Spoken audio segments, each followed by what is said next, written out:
오늘도 하나님 말씀을 듣고 깨닫고 그대로 살기를 소망하는 우리의 삶 속에 하나님의 크신 은혜와 능력의 역사가 이루어질 줄로 믿습니다. 선한 사람과 같이 있게 되는 것은 마치 질환 지실에 들어가는 것과 같다라고 이런 말이 있습니다. 이것은 선한 사람과 함께 있을 때 꼭 난초가 있는 방에 들어가면 그 난의 향기로 가득한 것처럼 선한 사람에게서 풍겨나는 그 선함의 향기로 가득하게 되어지고 또 그 영향력이 함께하는 이들에게 그렇게 미쳐지게 된다는 것을 말하고 있습니다. 여러분, 마찬가지로 우리가 예수 그리스도의 은혜와 사랑을 입은 자로 섰을 때에 그 은혜가 우리에게 임하여 있기에 우리에게서는 예수 그리스도의 그 은혜의 사랑의 향기가 나타날 수밖에 없고요, 그 향기가 드러날 수밖에 없는 것입니다. 그래서 우리가 그 은혜에 빠져드는 만큼 우리에게서 예수 그리스도의 아름다운 그 은혜의 향기가 드러나게 되는 것입니다. 여러분, 하나님의 은혜는 우리에게 끊임없이 부어집니다. 하나님의 은혜는 멈추어지지 않고요, 우리에게 계속 부어지는데 중요한 것은 우리의 마음, 우리의 자세라는 겁니다. 우리의 마음을 닫아버리고 우리가 내 생각과 내 지식과 내 경험에 갇혀지고 내 욕망으로 가득 채워지면 그 은혜가 우리에게 부어지긴 부어지는데 그 은혜를 누릴 수 없고 그 은혜를 통하여 우리에게 주어지는 선한 그 역사들이, 선한 능력이 나타날 수 없다는 것입니다.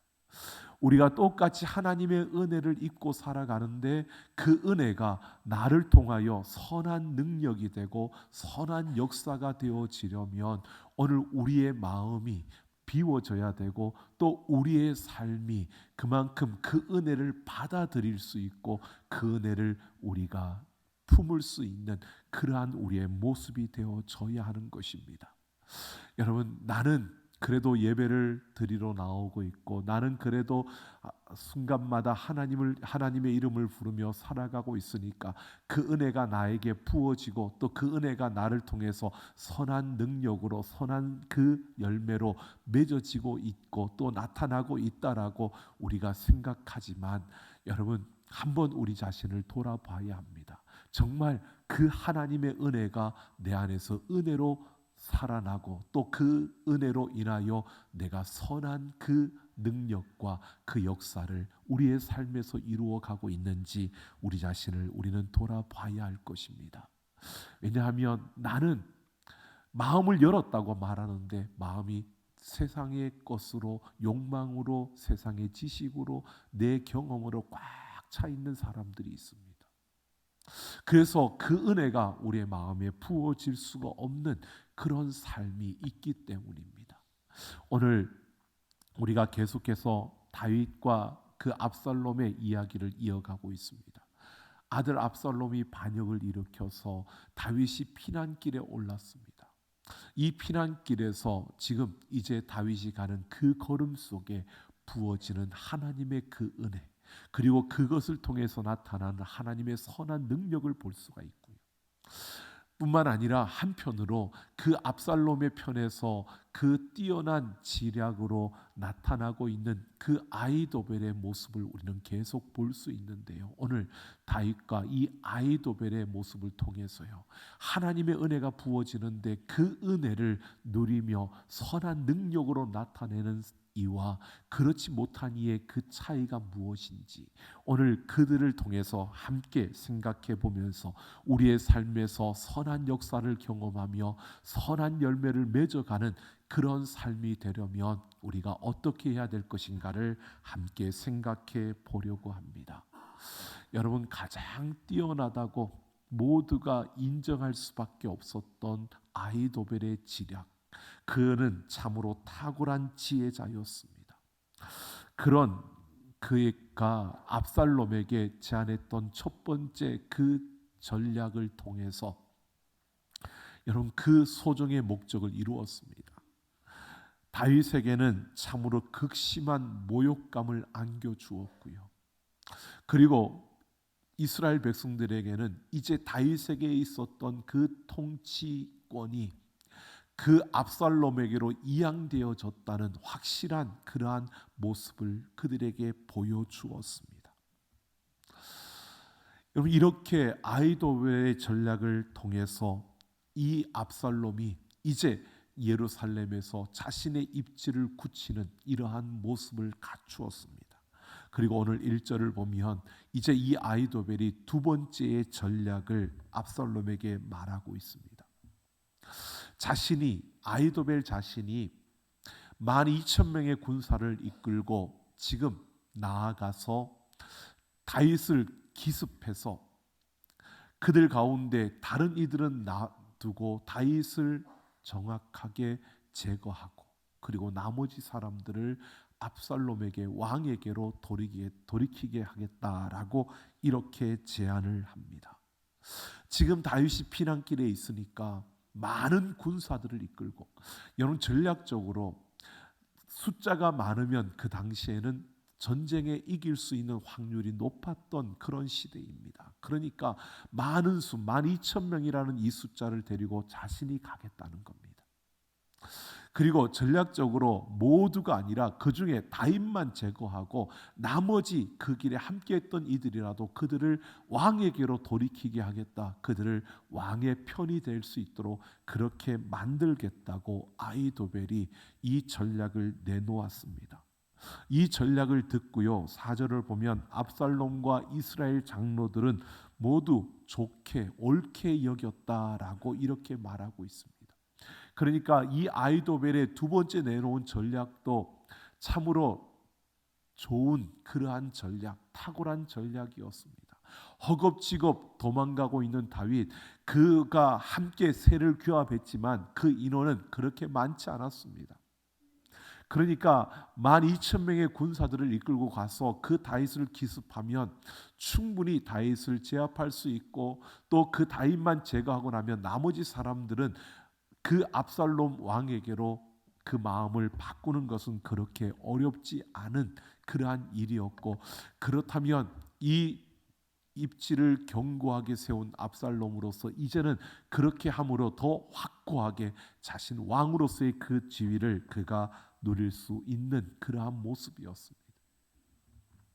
여러분, 아히도벨이 이렇게 다윗을 참으로 치명적으로 위험에 빠뜨리는 이러한 전략들을 계속 내놓고 있는 이 아히도벨, 여러분 지지난주에 제가 말씀드렸던 것처럼 이 아히도벨은요 바로 우리아의 아내 밧세바의 할아버지입니다. 그러니까 그 다윗으로 인하여 그 가정이 깨어지고 자식인의 그 손녀딸이 그만큼 아픔을 겪는 이런 모든 속에서 이 아히도벨은 다윗의 편에 서 있었지만 그 중심에는 다윗을 향한 미움과 원망과 복수심으로 가득 차 있었던 겁니다. 그 미움과 그 복수심으로 인하여서 이 아히도벨의 눈이 가려지고, 뛰어난 지혜자였고 그의 머리에서 나오는 전략들은 탁월한 전략들이었지만 그럼에도 그의 눈이, 영적인 눈이 가려지니까 하나님의 뜻을 분별할 수 없고 하나님의 그 섭리를 볼 수 없고 하나님의 그 은혜를 그는 볼 수가 없는, 하나님께서 행하시는 그 그림을 볼 수 없으니까 자신이 그 미움에 감싸진 그러한 모습으로 자신의 그 지략을, 그 전략을 내놓고 있는 이 모습을 보여주고 있는 겁니다. 이 전략은 결국 다윗을 치명적으로 무너뜨리는, 압살롬에게 있어서는 굉장히 탁월한 그러한 전략이었지만, 그러나 아히도벨의 이 전략은요 하나님의 그 은혜와는 상관없이, 하나님의 뜻과는 상관없이 자신의 미움과 복수심에 가득 찬 그러한 그의 지혜로 나온 그러한 전략이었던 것입니다. 그런데 어떤 이유에서였는지 압살롬이요 갑자기 후세를 부르는 겁니다. 이 후세를 불러서 그에게 이 아히도벨의 전략이 어떤지 묻는 것입니다. 이 후세는 다윗의 편이었습니다. 다윗의 오랜 친구였습니다. 압살롬도 그것을 알았습니다. 그래서 이 후세가 예루살렘에 남았을 때 압살롬이 의심을 할 수밖에 없었습니다. 다윗의 그 오랜 친구가 여기에 남아 있는 이유가 무엇일까 의심할 수밖에 없었지만, 그 후세가 압살롬을 위해서 내가 여기 있다라고 하는 그 말을 듣고 지금 그곳에서 함께하고 있지만, 이 압살롬이 후세를 불러서 이 아히도벨의 전략에 대해서 묻는다는 것은 이런 의미가 있는 겁니다. 하나는 이 압살롬이 후세의 그 말을 믿고 후세를 믿어주고 있는, 신뢰를 하고 있는 그러한 모습일 수도 있고요. 또 한편으로는 정말 이 후세가 아버지 다윗이 아니라 자기 압살롬 자신을 위해서 여기에서 내 편이 되어 줄 것인지, 그가 이 전략에 대해서 어떻게 생각하는지 알아보고자 하는 하나의 시험일 수도 있다는 것입니다. 이 압살롬이 후세를 불러서 물었습니다. 아히도벨이 이런 전략을 내놓았는데 어떻게 생각하느냐라고 물었더니 후세가 이렇게 답을 합니다. 왕이여, 다윗은 전쟁에 능한 자입니다. 전쟁에 능한 자이고 그를 따르는 병사들은 그렇게 많지 않은 숫자이지만, 그러나 그들은 누구보다도 훌륭하고 용맹스러운 장수들입니다.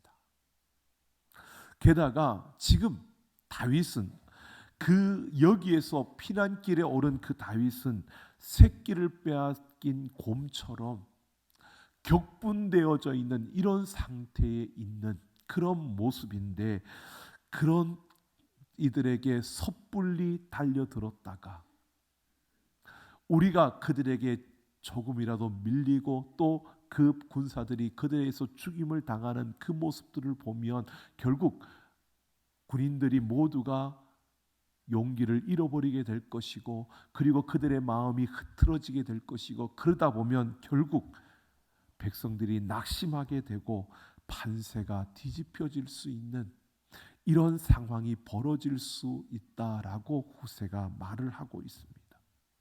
그러니까 후세는 그 전략 자체는 굉장히 좋은데, 지금 정황상 다윗은 전쟁에 능한 사람인데 그 전쟁에 능하고 그 뛰어난 그런 용맹스러운 장수들이 그와 함께하고 있는데 이 전략이 과연 먹힐 수 있겠느냐. 그리고 또 다윗은 그만큼 격분되어져 있고 다윗과 함께하는 이들도 격분되어져 있는 상태인데, 사람이 격분되고 분노가 치밀어 오르면 자기가 하는 그 가지고 있는 힘보다 더한 힘을 낼 수가 있는데 그것이 가능하겠느냐라고 이렇게 말하고 있는 겁니다. 후세는 다윗의 편이었기 때문에 어떻게든 이 전략을 막고, 그리고 다윗이 그곳에서 더 먼 곳으로 도망을 갈 수 있는, 피난할 수 있는 그런 시간을 확보하기 위해서 후세는 지금 의도적으로 이렇게 말하고 있는 것입니다. 그러면서 11절을 보면 후세는 새로운 전략을 제안합니다. 아히도벨의 전략이 탁월한 건 맞지만 이런 상황 때문에, 이런 이유로 이것은 힘들 것 같고, 그리고 내가 생각하기에는 라고 말하며 후세는 이렇게 말합니다. 단에서 브엘세바까지 바닷가의 많은 모래같이 전부 군사들을 모으라는 겁니다. 그러니까 그냥 나를 따르는 자들만 데리고 가지 말고, 이제 이스라엘의 왕이 되었으니까 왕으로서 이 땅의 모든 지역에 있는 군사들을 다 모으라는 겁니다. 이제는 통치권을 가진 자가 되었으니까 그냥 나를 따르는 이들만 데리고 다윗을 쫓아가는 게 아니라 그 다윗을 적으로 여긴다면 결국 모든 군사들을 모아서 그 적을 무찌르러 나가라는 겁니다. 그러니까 명분을 확실하게 세우라는 겁니다. 그냥 반란을 일으켰고 반란의 그 마지막을 찍는 게 아니라 대적을 쫓아가는 그러한 전쟁으로 명분을 만들어서 정확한 모든 이스라엘 백성들에게 명분을 세울 뿐만 아니라, 아히도벨은 자신이 12,000명을 거느리고 나간다고 했지만 지금 이 후세는요, 압살롬이 직접 전쟁에 나가라는 것입니다. 그것은 압살롬 자체가 내가 이제 왕인데 군사적인 지도자로서의 그 왕의 모습을 백성들에게 보여주라는 겁니다. 왜? 다윗은 전쟁에 능한 자로서 이스라엘 백성들에게 그런 신뢰감을 주었는데 이제 압살롬도 왕으로서의 그 역할을 제대로 감당할 수 있는 군사적인 지도자로서의 그 모습을 백성들에게 보여주라는 겁니다. 뿐만 아니라 이렇게 후세가 말하는 것은요, 아히도벨은 압살롬이 아니라 아히도벨이 가지만 가서 그렇게 해서 다윗을 제거하게 되면 그 모든 영광은 그 군사를 이끌고 간 아히도벨이 받게 되지만 지금 압살롬이 직접 나가면 이 다윗을 이기고 모든 것을 잠재웠을 때 그 승리의 영광이 압살롬에게 주어진다는 것을 말하고 있는 겁니다.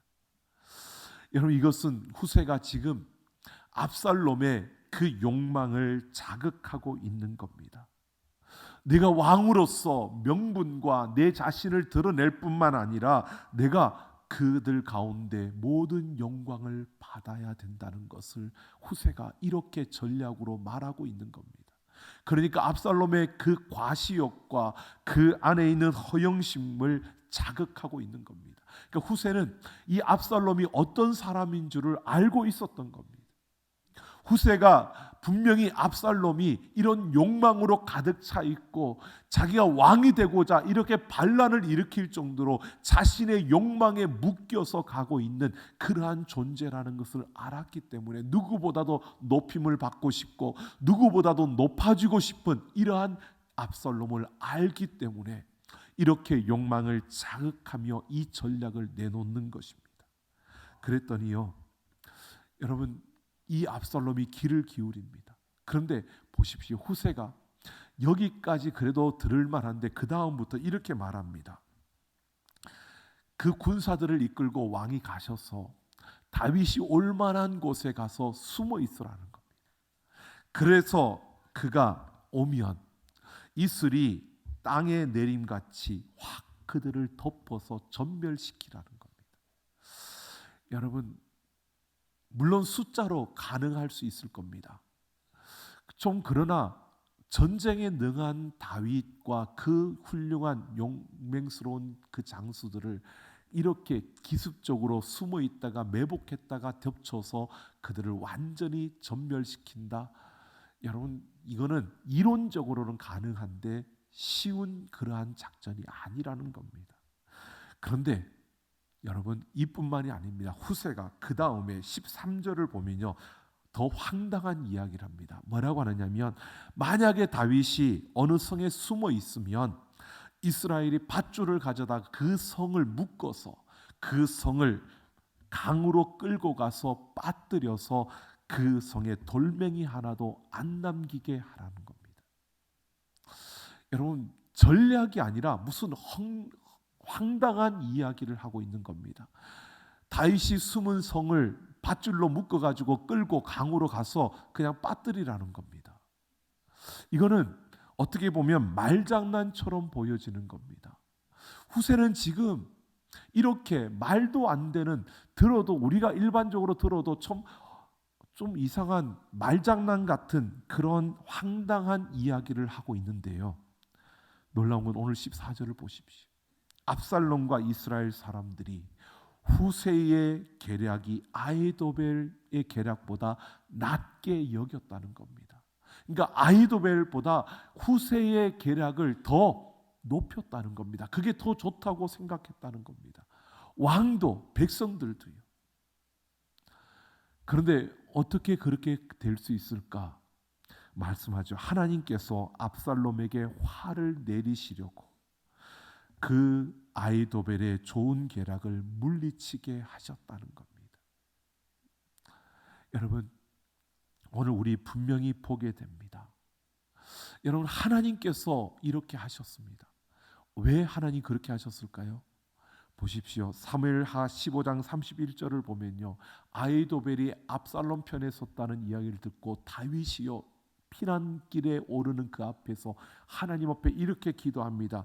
여호와여, 원하옵건대 아히도벨의 謀략을 어리석게 하옵소서. 다윗이 알았어요. 이 아히도벨이 얼마나 지혜로운 자인지, 이 아히도벨의 전략이 얼마나 탁월한지 다윗도 알고 있었습니다. 그래서 여호와여 원하옵건대 아이도벨의 그 모략을 어리석게 해달라고 그렇게 기도했습니다. 하나님이 이 다윗의 그 신음 중에, 그 피난 중에, 그 아픔 중에 부르짖는 그 한마디의 그 소리를 하나님이 들으셨습니다. 그리고 하나님께서 이 아이도벨의 계략을 이렇게 무너뜨리고 있는 겁니다. 여러분 보십시오. 아이도벨의 이 전략이 탁월하지 않은 잘못된 전략이 아니고요, 오히려 후세의 전략이 더 황당하고 말장난 같은 그러한 전략입니다. 그런데 하나님의 은혜가 이 후세의 전략과 만나게 되어지는 겁니다. 하나님의 은혜를 만났을 때 여러분 그 말도 안 되는 황당한 그 전략이 압살롬의 손에 들려지게 되고요, 하나님의 뜻을 이루는, 하나님의 섭리를 이루는 그러한 길로 열려지게 되는 것을 보게 됩니다. 여러분 우리가 분명히 봅니다. 세상은 지혜로워야 되고 탁월해야 되고 뛰어나야 됩니다. 그래야 성공한다고 생각합니다. 하지만 진정한 성공은요, 하나님의 은혜를 만나는 자가 성공의 자리에 이르는 줄로 믿습니다. 승리는 하나님의 은혜가 이르는 곳, 조금 모자란 것처럼 보여지고 조금 황당한 것처럼 보여지고 조금 그것이 뛰어나지 않은 것처럼 보여지더라도요, 하나님의 은혜를 만나면 그곳에 참된 선한 역사들이 일어나는 것이고요, 아무리 탁월하고 아무리 뛰어나고 아무리 놀라운 그러한 지혜라 할지라도요, 하나님의 은혜를 만나지 못하면 결국 선한 역사가 일어날 수 없고요, 선한 능력이 나타날 수 없다는 것입니다. 하나님의 은혜를 만나야 합니다. 보십시오, 어떻게 되는지. 여러분 후세가 이렇게 전략을 내놓고 난 다음에 제사장 사독과 그 아비아달을 만나서 이 이야기를 다윗에게 전하게 합니다. 그 제사장 사독과 아비아달이 그 자녀들을 통해서 이 소식을 전하게 하는데 이것을 압살롬의 편에 선 이들이 봤어요. 그래서 이것을 고발해서 군인들이 쫓아옵니다. 그런데 그들이 도망을 가는데 바후림의 한 여인에 의해서 구출을 받습니다. 그리고 그 소식을 다윗에게 전하고요, 그 밤에 다윗은 그 일행은 요단강을 건너가게 됩니다. 여러분 하나님이 다윗을 도와서 그 어려움 속에서도, 그 피난길 속에서도요, 그 다윗을 안전하게 지켜가고 있는 겁니다. 그냥 피난길이라는 도망을 치고 있고 쫓겨서 요단강을 급하게 건너가는 이 모습만 보면 그게 무슨 하나님의 도우심이야 라고 생각하지만, 여러분 그 가운데 하나님의 은혜의 손길은 그를 이끌어가고 있고 그를 지금 피난길에 그를 몰아가고 있지만 결국 하나님은 그를 다시 회복시키는 길로 그를 이끌어가고 있다는 사실입니다. 여러분 이렇게 나아가고 있는 다윗의 그 걸음 속에요, 많은 돕는 자들이 함께합니다. 마지막에 가서 보면요, 암몬 왕 그 나하스의 아들 소비가 다윗과 함께하고 있고 도와주고 있고요, 로데발 사람 암멜의 아들 그 마길이 다윗을 도와주고 있고요, 그리고 길르앗 사람 바르실레가 다윗을 도와주고 있습니다. 이렇게 다윗의 그 걸음 속에 그 손길들을 통해서 하나님은 다윗이 공개받도록 필요한 것들을 채워주고 있습니다. 여러분 물론 왕궁에서 살아가던 다윗 그 삶보다는 피난길로 나아가서 지금 쫓기듯이 도망가고 있는 이 모습은 결코 행복한 모습이 아니라고 우리는 볼 것입니다. 하지만 그 가운데서도 하나님의 은혜는 다윗에게 부어지고 하나님의 선한 역사들은 다윗의 삶 속에 끊임없이 일어나고 있습니다. 피난길에 있지만 돕는 자들을 보게 됩니다. 피난길에 있지만 그들에게 먹을 것을 채워주시는 하나님의 그 손길을 그는 경험하고 있습니다. 여러분 반면에 한번 보십시오. 23절을 보면요, 이 아히도벨은 자신의 전략이 시행되지 못함을 보고요, 그는 고향으로 돌아가서 자신의 집을 정리하고 스스로 목매어 죽었습니다. 여러분 탁월하고 뛰어난 전략을 내세울 수 있었던 지혜로운 자입니다.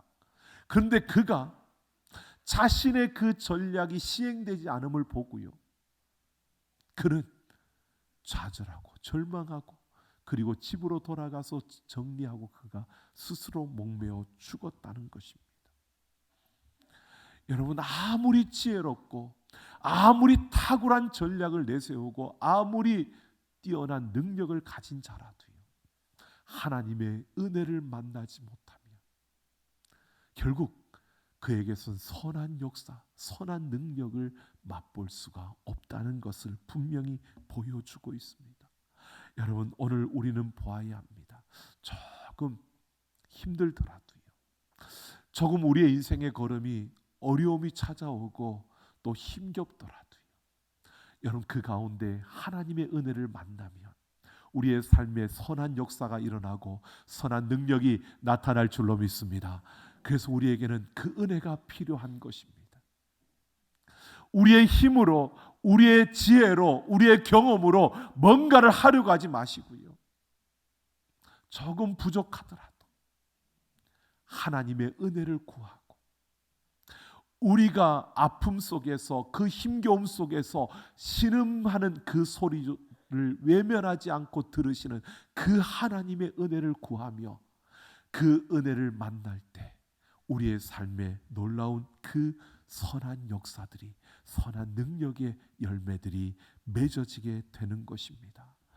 지치고 힘든 다윗에게 여러분, 하나님의 선한 역사들이 이렇게 펼쳐지고 있습니다. 다윗이 뛰어나고 탁월해서가 아닙니다. 다윗이 잘나서가 아닙니다. 다윗이 죄를 범하여서 이런 처지, 이런 형편, 이런 아픔을 겪고 있는데도 불구하고요, 그가 하나님의 은혜를 만나고 그 하나님의 은혜를 구하고 하나님의 은혜가 그와 함께 할 때 이 선한 아름다운 역사들이 그의 삶에 펼쳐지고 있는 겁니다. 여러분, 우리의 삶의 모든 순간마다 내 지혜와 내 경험과 내 지식과 내 힘 내려놓고요, 하나님의 은혜를 구하고 하나님의 은혜를 만난 우리의 걸음을 통하여서 하나님의 은혜 안에서 선한 역사를 이루며 하나님의 선한 능력을 나타내며 하나님의 선한 열매를 맺어가는 우리가 되기를 예수님의 이름으로 축원합니다. 갈라디아서 6장 9절을 보면 우리가 선을 행하되 낙심하지 말지니 포기하지 아니하면 때가 이름에 거두리라 라고 말합니다. 여러분, 선을 행하되 낙심하지 말라고 말합니다. 포기하지 말라고 합니다. 이 말은요, 이런 의미를 포함하고 있는 겁니다. 선을 행하며 살아갈 때 세상은 우리를 가만히 두지 않는다는 겁니다. 낙심할 일이 우리 앞에 일어난다는 겁니다. 포기할 수밖에 없는 그런 환경과 상황이 우리 앞에 주어진다는 겁니다. 그럴지라도요, 하나님의 은혜를 붙들고 하나님의 은혜를 구하며 그 하나님을 붙들 때 때가 되면 하나님께서 말씀하십니다. 때가 이름에 거두리라. 하나님이 선한 역사를 통하여 선한 열매를 맺게 하실 줄로 믿습니다. 그러니까 낙심하지 말고 포기하지 말고 그 하나님의 은혜를 구하며 기다리라는 겁니다. 때론 그렇죠. 기다리는데 계속 어둠이 짙어지니까 언제까지 기다려야 되느냐고요 라고 우리는 한탄할 수밖에 없고 아파할 수밖에 없는데요, 여러분, 그럴 때일수록 더 하나님의 은혜를 구하면서요, 하나님을 꽉 붙들면 그 하나님께서 선한 그 능력의 역사를 우리에게 이루어 주실 줄로 믿습니다. 그 선한 역사를, 그 선한 능력을 경험하는 우리가 되기를 예수님의 이름으로 축원합니다. 어느 한 사람이 자신의 친구 집을 방문했답니다. 봤더니 특이한 것이 병 2개가 있는데 한쪽에는 구슬이 가득 담겨 있고 한쪽에는 구슬이 몇 개 안 담겨 있더랍니다. 그래서 친구에게 물었답니다. 저 병이 무엇이고 저 안에 담겨 있는 구슬들은 무언데 저 한쪽에는 가득 차 있고 한쪽에는 저렇게 몇 개 없느냐라고 물었더니 그 친구가 이렇게 말하더랍니다. 내가 인생을 살아오면서 병 두 개를 놓고 내 마음에 무거움이 있고 힘듦이 있고 어려움이 있을 때 그곳에 그때마다 구슬을 하나씩 담았고, 그리고 하나님 앞에 기도했는데 그 문제들이, 그 아픔들이, 그 무거운 짐들이 하나씩 해결될 때마다 그 구슬을 옆에 병으로 옮겼다는 겁니다. 그래서 지금 가득 차 있는 병의 그 구슬들은 그동안 하나님께서 내 기도를 들으시고 응답하셔서 풀어주신 문제들, 그 짐들을 해결해 주셨기에 거기에 가득 담겨 있고, 지금 몇 개 안 남은 것은 바로 지금 아직도 내 삶에 어려움이 있지만 그러나 그 또한 하나님께서 옆에 병으로 옮겨주실 것을 믿고 지금 기도하고 있는 것들이라고 말하는 것입니다. 여러분, 그 병이 비워지지는 않을 수 있습니다. 우리가 이 세상을 살면서 계속 문제도 일어나고 아픔도 주어지고 짐들이 주어지니까 병이 비워지지는, 우리가 이 땅을 살아가는 동안 비워지지는 않을 수 있습니다. 하지만 하나님께서 하나하나 그 옆의 병으로 옮겨가게, 그렇게 옮겨주실 하나님의 선한 역사와 능력은 우리와 함께하는 줄로 믿습니다. 여러분, 생각해 보십시오. 우리가 지난주에 추수감사주일을 지냈습니다. 한 해 동안 베풀으신 은혜에 감사하며 그 추수감사절을 지나왔는데, 여러분 그냥 지나왔다 생각한다면 한번 돌아보십시오.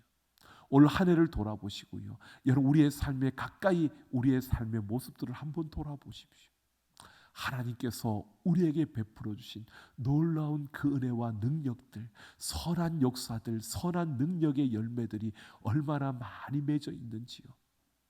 여러분, 그 열매가 보이지 않는다면 여러분 다시 돌아봐야 됩니다. 우리가 하나님의 은혜를 만나지 못하고 우리의 힘으로 뭔가를 하려고 하고 우리의 능력으로 뭔가를 하려고 하고 내 경험으로 네 가지 지식으로 뭔가를 풀어가려고 안간힘을 쓰고 달려왔다면 우리는 그 선한 능력, 그 선한 열매를 우리는 찾아보기 어려울 것이고요. 내가 힘들어서 쓰러질 때 하나님의 은혜를 구하고 그 하나님을 붙들고 내가 그렇게 힘겹게 한 걸음 한 걸음 걸었는데 돌아보니까 그 모든 것들이 다 선한 능력의 열매로 맺어지는 아름다운 역사들을 우리가 보는, 이러한 역사들이 우리의 삶에 분명히 있을 겁니다.